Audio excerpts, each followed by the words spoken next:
देखिए, operations wing को एक तो ह्यूमन रिसोर्स सबसे ज़्यादा है, ठीक है। अगर लाहौर की सारी नफरी में से देखें तो तकरीबन 24-25 हज़ार नफरी तो ऑपरेशंस विंग की है। तो ह्यूमन रिसोर्स का मेजर चंक ऑपरेशंस के पास है। थाने की management, law and order, security duties, बाकी तमाम चीज़ें अलॉन्ग विद कोर्ट्स और बाकी ये चीज़ें हैं, बिल्कुल हैं, लेकिन रिसोर्स भी अकॉर्डिंगली ज़्यादा है। फिर उसके बाद कोई रॉबरी है, कोई और चीज़ है, कोई इंसिडेंट है, आप उसमें उस जगह के एसएचओ को या कंसर्न जो ऑपरेशंस की पुलिस है वो अलूफ़ नहीं रह सकती कि पर्चा दें और साइड पे हो जाएं कि इसे इन्वेस्टिगेशन या सीआईए या ओसीयू या सीसीडी इसको ढूंढे।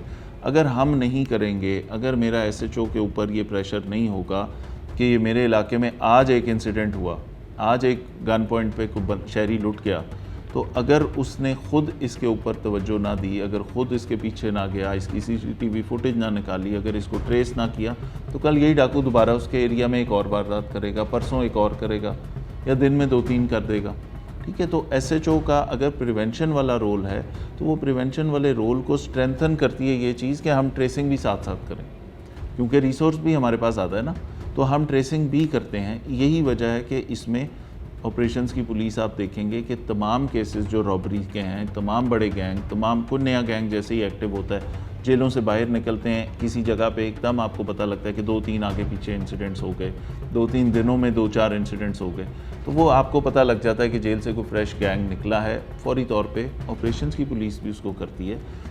ये सारा टीम वर्क है। इन्वेस्टिगेशन का अपना एक स्पेसिफिक काम है, उन्होंने अच्छी चलानिंग करनी है, उन्होंने मिसल अच्छी बनानी है, लेकिन अगर हम असिस्ट कर देंगे, बंदे पकड़ के वो जो आईओ के साथ मिल के मेरा एसएचओ या इंचार्ज इन्वेस्टिगेशन ये टीम की तरह जब मूव करेंगे तो रिज़ल्ट्स बेहतर आएंगे।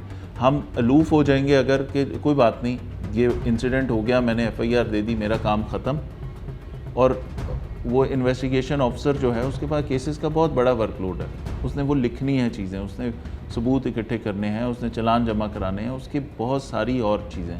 तो उसमें अगर हम उसे असिस्ट नहीं करेंगे तो मेरी वारदात बढ़ जाएगी। तो ये वाला जो काम है कि ट्रेसिंग भी ऑपरेशन विंग कर रहा है, इसकी वजह यह है कि इसी की वजह से क्राइम भी कम होगा।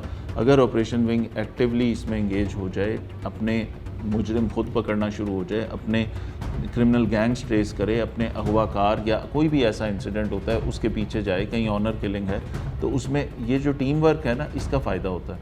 इससे अलूफ़ होके हमारा क्राइम बढ़ जाएगा, ख़राबी हमारे लिए हो जाएगी। तो ये पिछले एक टाइम में ये होता रहा यहाँ पे कई साल पहले कि ऑपरेशन ने पर्चा देना है, इन्वेस्टिगेशन ने उसको डिटेक्ट करना है और ट्रेस करना है। तो अब ये चीज़, ये जो पिछले 2 सालों से सीसीपीओ साहब ने ये वाली यहाँ पे ये ट्रेंड किया कि एसएचओ ज़िम्मेदार है अपने इलाके का, प्रिवेंशन का जवाब उससे लिया जाएगा कि क्यों तुम्हारे इलाके में वारदात हो रही, और वो prevention, detection is the best prevention. इससे मैं समझता हूँ इससे बड़ी बात और कोई नहीं। हम डिटेक्ट नहीं करेंगे, हम प्रिवेंट नहीं कर सकेंगे। तो दैट इज़ द रीज़न कि हम कोशिश करते हैं कि इन्वेस्टिगेशन के साथ मिल के जितने मुलजिम हम पकड़ सकते हैं बिल्कुल पकड़ें, ताकि इन्वेस्टिगेशन का वर्कलोड भी कम हो, वो बेहतर चलानिंग कर सकें।